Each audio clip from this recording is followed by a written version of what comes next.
Another day, another dollar as I holler to the world. I love the way I'm living, love the Gucci, love the girls, love the parties and the clubs, love the models and hot tubs, love the German engineering set on deep dish dubs. Another tour around the world, entertaining the fans. I love walking through the airport, taking pictures, shaking hands. Every day for me's an oyster, crack it open, find a pearl. I love the way I live is what I holler to the world. Welcome back to Marking Out with MVP and Dwayne Swayze. I'm Dwayne Swayze. No, tell the truth.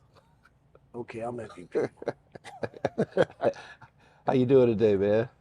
I'm tired again, man. I'm tired again.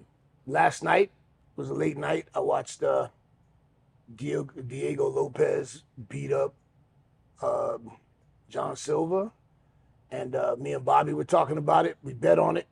Bobby was big on Silva. Silva was the heavy favorite. But I got a personal thing with Diego Lopez because at the Fury Fighting, which is the local MMA, I take Camden all the time, my son. Shout out Wayne. Yeah, J. Wayne Leggett and Garcia Promotions. I had they're so gracious to us, and one day afterwards they let Camden go in the cage, and Diego Lopez was in town, and he was at Fury. No. And Camden, he's quick to he squared up with Diego, and I posted it too.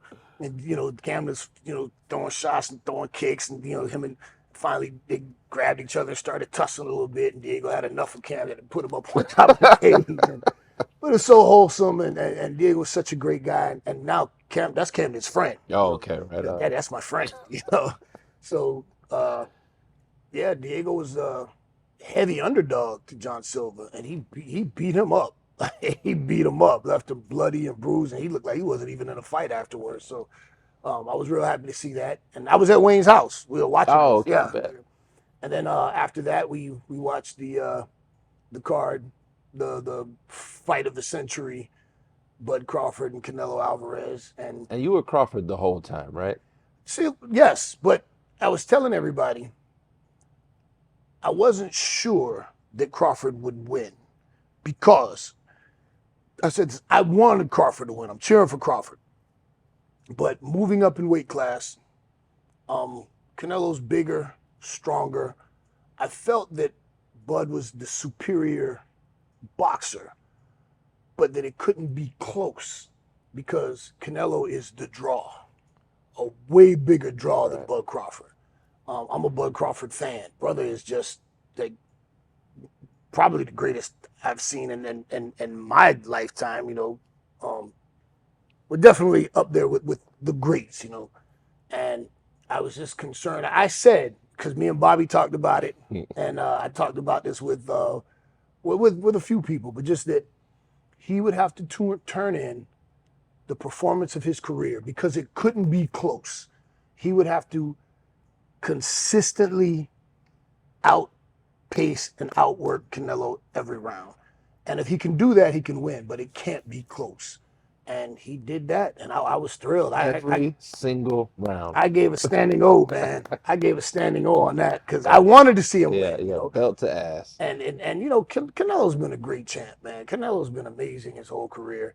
And, I mean, I saw Max Kellerman in the ring asking them both if this is your last fight, whatever. I hadn't seen Max in years. Yeah, he just came up out of nowhere, right? But I was laughing like, what are you talking about last fight? They got, $100 million rematch. That's not the last fight for them dudes. Yeah. They're going to have the trilogy. There's so much money in that because it was such an amazing fight. And dude, Bud just, it's crazy to say this, Bud outclassed Canelo. Absolutely. And I was thrilled to see it. I enjoy watching Canelo. I'm a Canelo fan, but I was pulling for Bud, and he did what a lot of people didn't think he could do. And now Canelo, I feel like Canelo's like, hold on, man. Let me go watch this footage and go back and review this. He has to. He underestimated him to a certain extent. Probably. Yeah. Probably, So there's got to be a rematch. I don't think anybody's retiring after that. No. There's too much money in that. So and pride for Canelo because he lost to Floyd, and that was the best of the era before Bud. But remember, that was a young Canelo. Very Floyd is a master of picking when he fights people. Yeah, he was a master of that. So, and you know, I like what Canelo said afterwards. He goes, "Man, I feel great. You know, this doesn't diminish me. You know, you look at my career, you look at what I've done, and He's younger, right? I think he's 2 years younger. Oh, not a big difference. All right. Yeah. So, what, 37 and 35, I think they are. You know, so yeah, I enjoyed it, and it was a late night. You know, so but here we are. Right on. Here we are. So, we're gonna get into some drinks first. What do you want to do? Question drinks. I broke out a new bottle today. What is this? This is Eagle Rare. This is Kentucky bourbon. And so for those of you that don't know about Eagle Rare, it's one of those bourbons that it's not super expensive, but it has a very expensive taste. It tastes like it should cost a lot more than it does, but there's not a lot of it going around. So in your local liquor store, there's probably only 2 or 3 bottles, you know, whatever their allocation is, there's not much. So I know at my local liquor store, I have to ask my guy, like, yo, you got one in the back for me? You know, like, you got to be down with your guy, and they'll put one aside for you. They're not even putting it up front on display? Some don't, Okay. because they only get maybe, 2, 3 bottles. So, your regular customers, you kind of look out for them. Or they might put one up just to let you know they got it, But so today we're going to sip on Eagle Rare, Kentucky bourbon. And we're going to talk a little wrestling. Oh, yeah. And if people want to mix this with something, what would you say to them? I'd say you're a fucking idiot.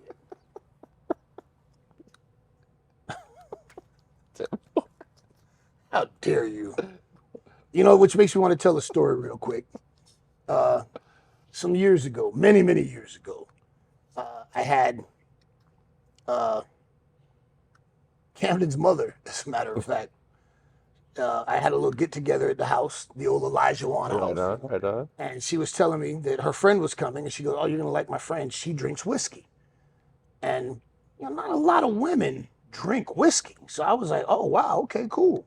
And as luck would have it, she likes Maker's Mark, which I thought, I don't know many women that drink Maker's Mark, so I was kind of impressed by that.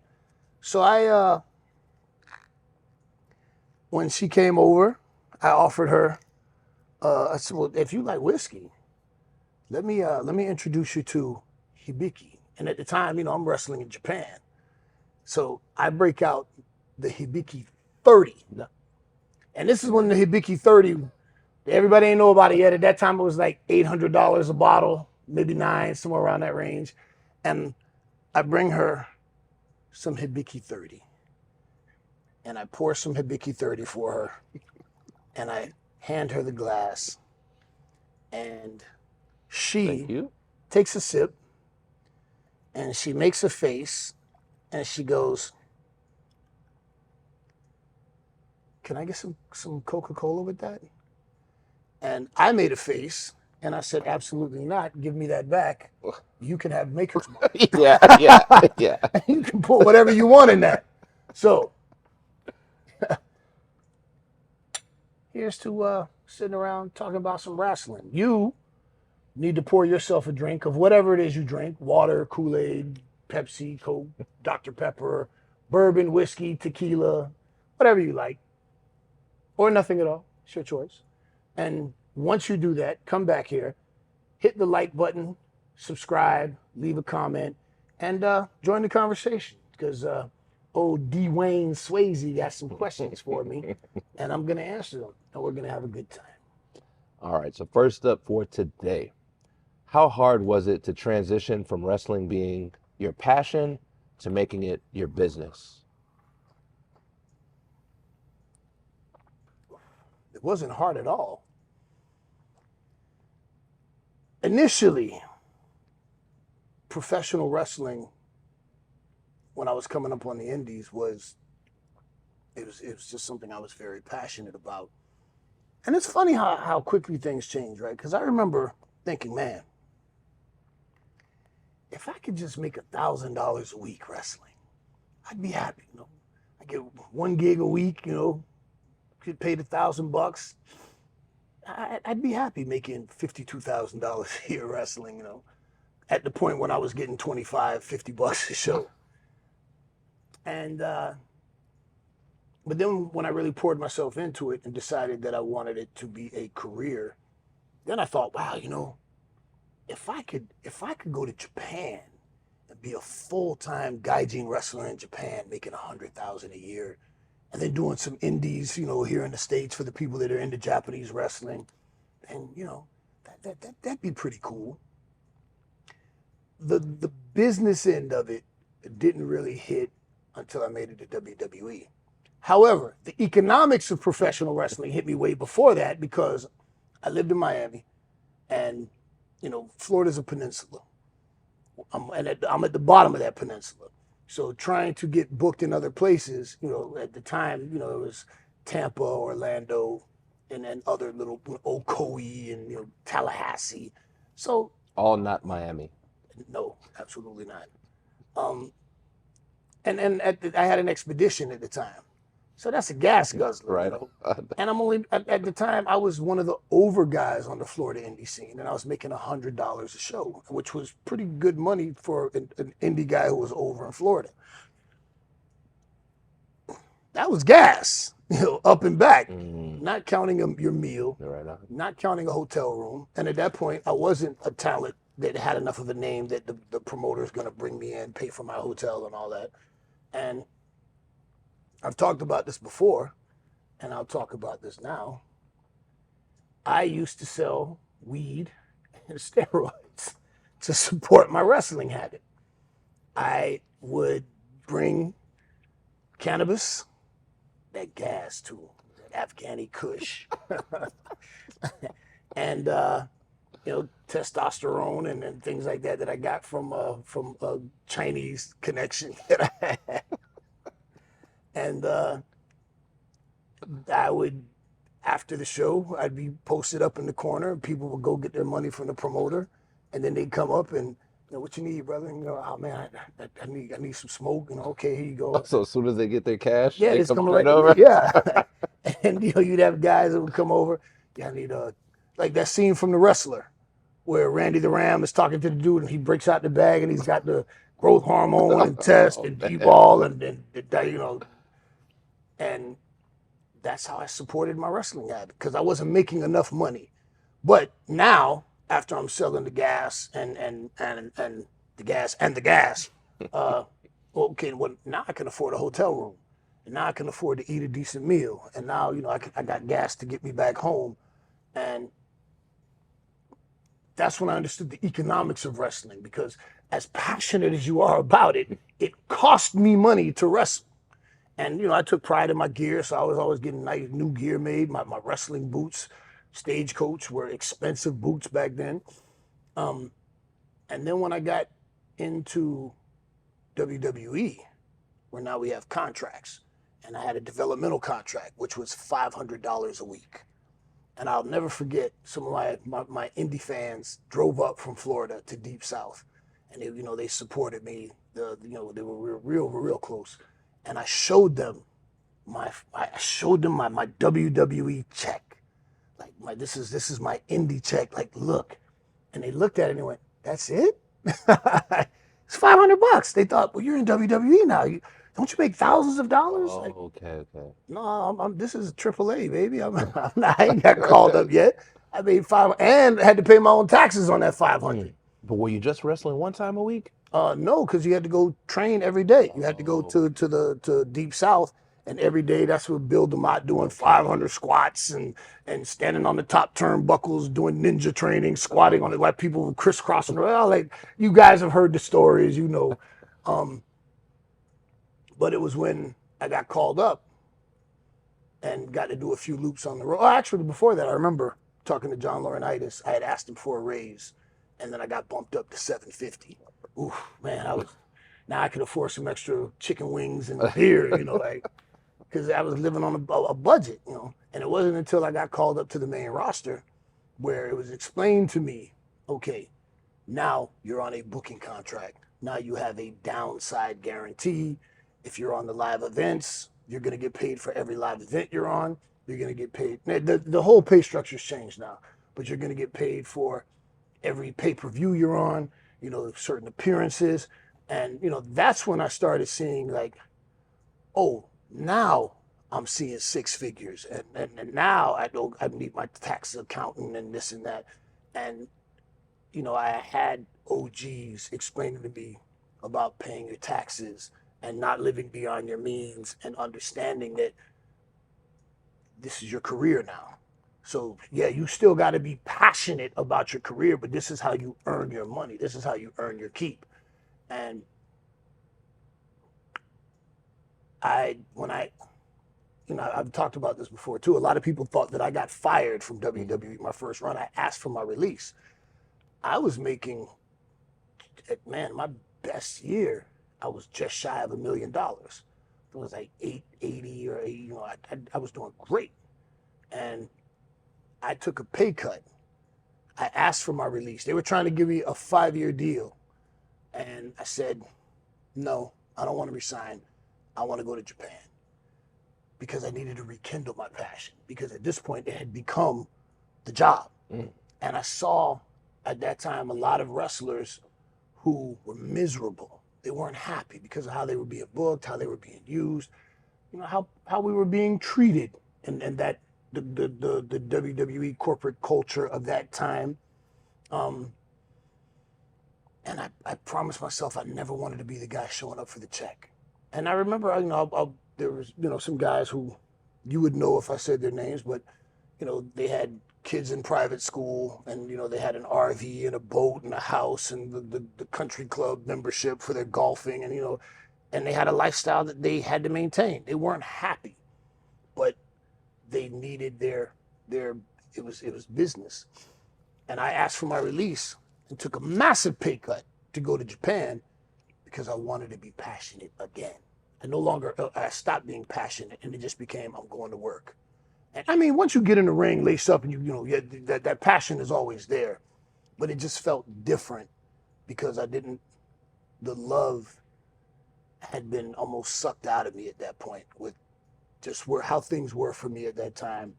And, you know, the backstage politics and whatnot.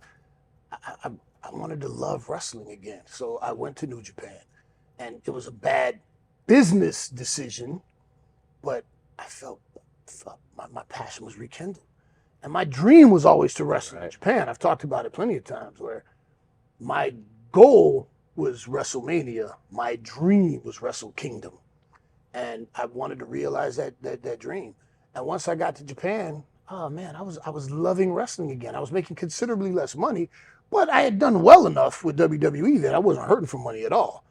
And I wasn't even taking indie bookings. I was only doing New Japan, which was another business decision that was a bad decision because I could have made hundreds of thousands of dollars at that point from New Japan and taking indie bookings coming right off of WWE TV that I didn't capitalize on. So I figured out once I got called up to WWE and I learned about the business of pro wrestling, and then going to Japan and then talking to like some of the OGs who used to wrestle the territories in Japan, and the business aspect of it, paying your taxes and taking care of your brand, taking care of yourself physically, and respecting the art and loving the passion of your art, but knowing that this is how you take care of your family.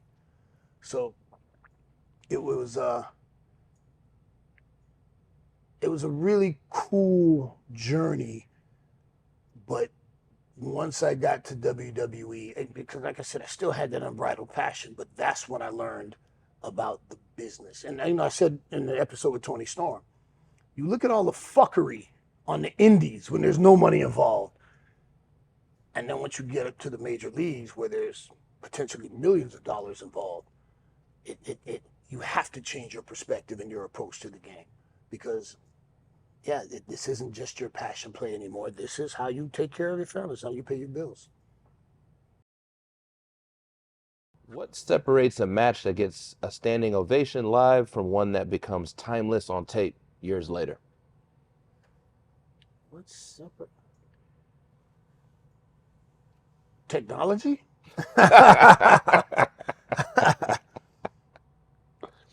Yeah, I think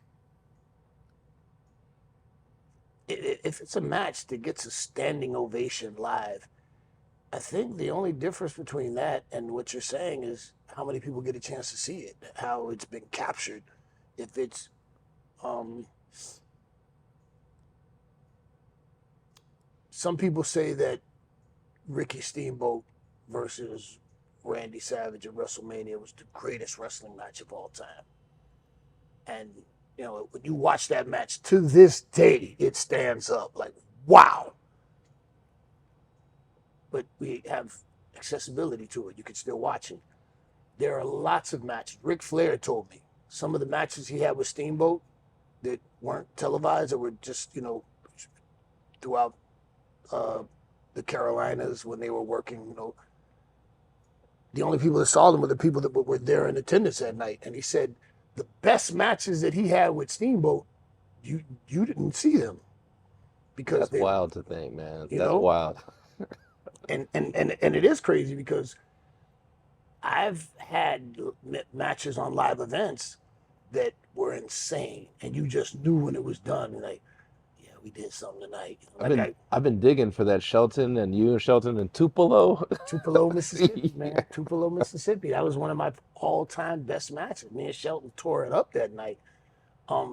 So the short answer is, I think just technology, you know, because if you get a standing ovation at the finish of a match, that match is probably the kind of match that is going to stand up through time. And I think it's just a matter of people being able to see it, you know, the availability of it. You know, there are great matches from yesteryear that are, you know, in the vault. I think, you know, the WWE owns most libraries and catalogs now, so we're at the mercy of what they're willing to release and put out. But we have YouTube now, so, you know, certain matches are able to be out there. You mentioned on your interview with Chris Van Fleet not having access to the you winning the U.S. Championship against Chris Benoit, and I BS you not. I woke up this morning checking our email, and someone sent a Google Drive link of the match. No kidding. I have it. Now, well, you know what? I was just thinking, like, is there something we could do, like a watch along to that or something? That'd be awesome for Patreon. Yeah. Yeah, for Patreon. and I don't know. And this you're the technical wizard here. You got to let me know. And our legal. Can you do? Because I don't know if we can watch it where they can watch it too, because we don't own the rights to it. But I wonder even if you can just do audio. Like we don't show it, but we can. You know, I don't know. So we got to look into that. And you know, Maven does this. That's the resource right there. Yeah. Shout out Maven. And I have had some really productive talks with Maven, and we are going to do some crossover episodes soon where Maven's going to join us, and we can mark out together because Maven is a juggernaut these days, and I'm going to go on his show, so we're looking forward to that. But yeah, just the short answer, I think, is technology, accessibility. If you have a match that live gets a standing ovation, it's just a matter of people having access to that match through the years. Because if a match got a standing ovation in 1985 and you're a wrestling fan, a passionate wrestling fan, and you can watch it in 2025, chances are that match would still give you goosebumps and would still, and I reference Macho Man and Steamboat, you know, for example. So that's, I think that's it. All right, we have given you guys enough time now. You probably got your drinks, has a snack. Did you subscribe? Have you liked? You left a comment? And I love when you guys comment, because I'll come through and I'll scan the comments. But it's Dwayne that's responding to your comments, and even you douchebags who leave your lame brain comments. Thank you for the engagement. But seriously, we love the engagement. You know, if you want something you want to share, something you disagree with, something where, you know, I make a correction. I was factually incorrect on something. You disagree with my opinion. Leave a comment. We love it. We appreciate it. P, the gentleman that left the link to your match with Chris Benoit, his name is Winston Johnson. Well, Mr. Johnson, thank you very much. We'll actually take some time to watch that back because I have not watched that match back ever. Ever. I've Dude, never seen that match back. that was a huge moment in your career, man. I've seen clips of it, but I've never watched it back in its entirety. Awesome. So it'll be pretty good. It'll be a treat for me. Right So on. thank you, Yeah. Mr. Johnson. Thank you. Much appreciated. So P, when a heel uses comedy to get heat, what separates the ones who enhance a match from those who kill the moment?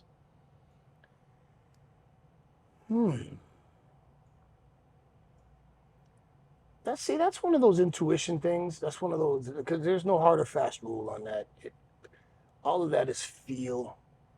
I'm not a huge fan of comedy. I won't say there's no place for it in wrestling, but a heel using comedy for heat. Usually, when a heel is using comedy for heat, they are the butt of the joke. They're the ones that are on the receiving end of the comedic whatever it is, which is great for the babyface. The babyface pulls the heel's pants down or whatever, and the heel's the butt of the joke. It can go too far. And in terms of killing the moment, it depends from everything I've ever been taught and from how I approach it. I don't do ha-ha. I'm not into that. You try to do some comedy with me, I'm going to punch you in the face. I ain't doing no ha. But, light ha-ha where you're a cool baby face and you're mocking me some kind of way, or, well, then what I'm going to do is when I get a chance, I'm going to be malicious. I'm going to maul you vicious, because you embarrass me. How dare you embarrass me? So we can do the ha-ha, but the way I'm going to get my heat back is after everybody's laughing and I maul you. Who's laughing now? Right on. So you can get that moment back.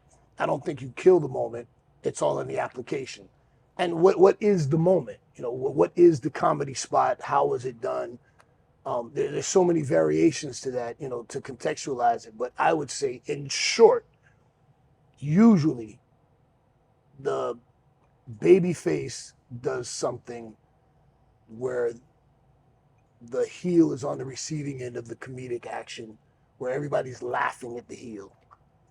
And in order for the heel to get his heat back, he has to turn that around on the babyface so that he can stand over that babyface who's now selling.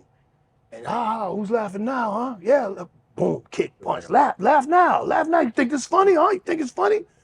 Now all that laughing is turned to boos and jeers because people want to see that babyface get up and beat your ass. That's how you get that back, killing the moment. I have seen on indie shows where, the heels are doing comedic spots, and I feel they take it too far, where it's like, are we wrestling or are we doing a sketch comedy show? But I've always said it's a buffet. There is definitely a place for comedy in wrestling, for sure. It's just how you go about it and what your taste is. I don't care for the ha-ha. But I've seen ha-ha done right, where it's like, oh, that was actually pretty clever. That was cool. It all depends, like anything, on the presentation. So, and you can't really kill the moment if you're getting the babyface over. If the babyface is getting over at the heel's expense in a comedic spot, then and everybody's laughing and everybody enjoys it, that's a great way for the heel to get his heat back. Because once everyone's not laughing because you kicking the shit out of that babyface because he made a mockery of you, then now you're doing it right. Because now everybody wants to see that babyface get back on his feet and beat your ass because you got it coming. So, Pete, I saw something the other day. Grayson Waller was talking about a fight that almost happened in a hotel bar. And he said, Grayson Waller. You, Shayna Baszler, and Josh Barnett, y'all formed this super team to back him up. What happened? It's funny because I saw that it popped up on my social media feed, and one of the comments made me laugh out loud. It said, "The Avengers just casually for me." Yeah, as I recall, we were at the hotel bar. I think it was WrestleMania in Philly, and we were at the hotel bar, and I think like Grayson Waller had won the tag titles that night or something like that, and I mean, it's Philadelphia. Philly fans gonna be Philly fans, you know. Remember, these are the people that cheered when Michael Irvin got hurt. You know, and I implore all of you to go listen to the Bill Burr Philly rant. You know, like it's legendary. Um, but you know, I think there were some drunk wrestling fans that were hanging out at the bar, and I think they were being a little obnoxious to some female talent or something like that.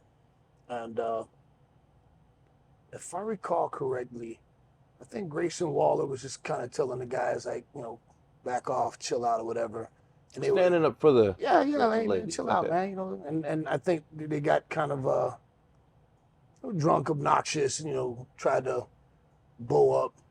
And I don't necessarily, I wouldn't call it a fight, but you know, we just saw like, hey, what's going on over here? And we're like, hey, everything all right over here? You know, and it just, Josh Barnett and I have a relationship that go way back. Josh Barnett got me started in legit grappling.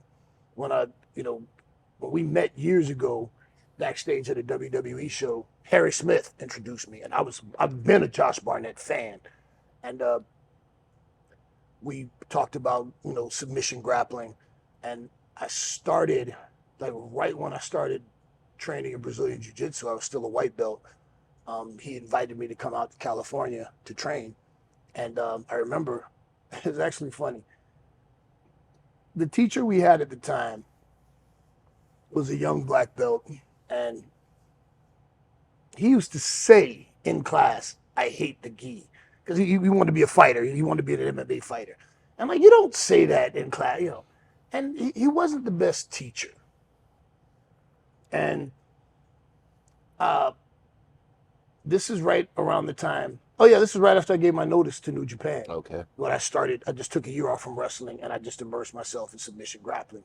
And Josh invited me to come out to California to train with him. And I went and trained with him for a few days. Henner Gracie, who I knew through his wife Eve Torres, invited me to come to the Gracie Academy. So I think I had like a couple of private lessons with Henner Gracie, and an afternoon, 2 afternoons with Josh Barnett. And like the week when I came back to the jiu-jitsu school, everybody's like, dude, you got exponentially better. And I'm training with some of the best people to do this. And Josh and I have always been super cool. I have so much respect for him. He's always been, you know, a good friend through the years, a big connoisseur of bourbon and such. And and Shayna Baszler came up under Josh. Oh, I didn't know Yeah, that. Okay. yeah, she trained under Josh. He brought her up. As a matter of fact, I think she's had a few MMA fights, you know, before, you know, so she was doing pro wrestling and legitimate fighting. So she is no joke. She's not one to be trifled with. And it was just a situation where we're at the bar and we're in our space. We're all comfortable. We're chilling. And these dudes are being dickheads. And it was just like, hey, what's going on over here? And I think Grayson said that once me, Josh, and Shayna walked up, he just went and sat down. Yeah. Yeah. They got this. Yeah, I think. And I mean, yeah, to be in a situation like that, I can think of a lot of guys that I'd much rather have Shayna Baszler on my side than some of those guys, you know, because, you know, it is pro wrestling. A lot of pro wrestlers, you know, got some muscles and you know, pretend to be tough on TV, but they're soft as cotton. You know, they can't really fight. If you book them to look strong and, you know, they look tough, but you slap them in the mouth. Hey man, what are you doing? You know, The fuck, bro. fuck, bro. You know, like, hey man, I'm supposed to win. You know? Nah, bro, this is real life. You know? So yeah, I remember that moment, and it was just looking out for one of us, you know. And these guys were wrong; they were out of hand, and it didn't turn into anything. They fucked off because they knew they were in deep water, you know. And it was funny too, because a lot of people don't know that I trained with Josh and that I'm a Brazilian Jiu-Jitsu black belt. So, a lot of the comments are, Josh and Shayna, yeah, but what the fuck's MVP gonna do? Like, They don't know. come see me and find out. No, I'm not. Yeah, I remember that, and I have always liked Grayson Waller. Like from the time I first met him, super talented guy. Like I knew he was gonna make some waves early on. He got charisma plus, great good looking guy, physique, and dedicated. And just we're in our space at the hotel bar. We're having a good time, and you're in our space. Be a respectful fan, hang out, be cool, and I'll buy you a drink. But if you start being a drunk, obnoxious fan, that's a dangerous space for you to be in sometimes, especially if Josh Barnett's hanging out, so. And the Avengers assemble. Yeah. But I don't think any one of us would be able to lift the hammer. I don't think any of us would be worthy to lift the hammer.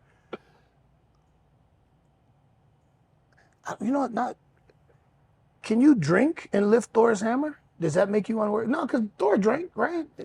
I don't know. I gotta check. Did Thor drink? I'm pretty sure Thor drank, man. I'm pretty sure. Leave it in the comments. Yeah, if you're a fan of if you like to imbibe, does that make you unworthy of lifting Mjolnir? I gotta check on that. Get back with me. But we was gonna lift that dude and put him out on his ass. I can tell you that. We've done it again. It's another one. What episode is this? Let's see, maybe 22? 21. Man, some of you have been hanging out with us from the beginning. Our audience is growing. Our subscriber base is growing. I see new names in the comments, people discovering this show. Awesome. And you say, oh man, I didn't even know this was a thing. Yes, it is a thing, and I'm so happy to have you with us, where me and my good friend Dwayne Swayze sip bourbon, talk wrestling, and I'll tell some stories. And do we get any Patreon questions this week? Yes, but I'm gonna save it for Patreon. Okay, fair play. Yeah, we'll do it. If you are a subscriber to our Patreon, you get to submit questions that we answer. And we got a really cool Patreon that we over-deliver on. Over-deliver with a lot of different tiers. So depending on what you're willing to pay out, we have a couple dollars all the way to where you can get an exclusive gift from MVP, curated by MVP. Absolutely. I learned how to curate from West Side Gun. I talked about curation. So. But hey, thanks for joining us. Please, as we say, like, subscribe, comment. Yes. That puts the algorithm to share this with other people, and we want to make this grow. We like doing it, and it seems that you guys like when we do it, so let's continue to do this together. And on that note, see you, Space Cowboy. I just lay back in something new. Whiskey 21 and over, low ball. Make it too neat. Dizzer from Harlem. Yeah, I'm from Houston, off of Fondren. Mike Mazan and real world flow. Plant these seeds in the streets and in weeks. Watch it blossom. Dark night, riding on chrome, swinging through Gotham. It's me and P, repaving these roads.